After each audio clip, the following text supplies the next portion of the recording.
Shopee prank on my cousin. Ano yun?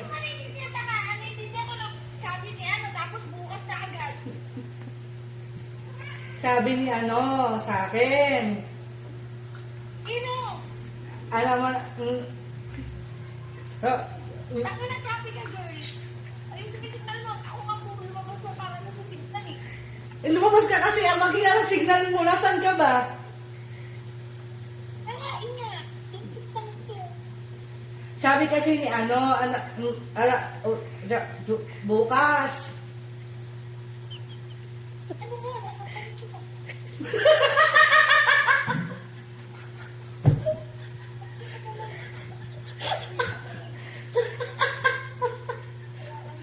Sabi, hindi mo kasi maintindihan, eh, importante yun. Eh, ano nga importante yun? Di ba? Bukas daw. Sabi ni ano, kahapon. Gago, wala ka naintindihan. Sabi ng gano'n, tapos bukas na din talaga. Ano ba? It's a prank.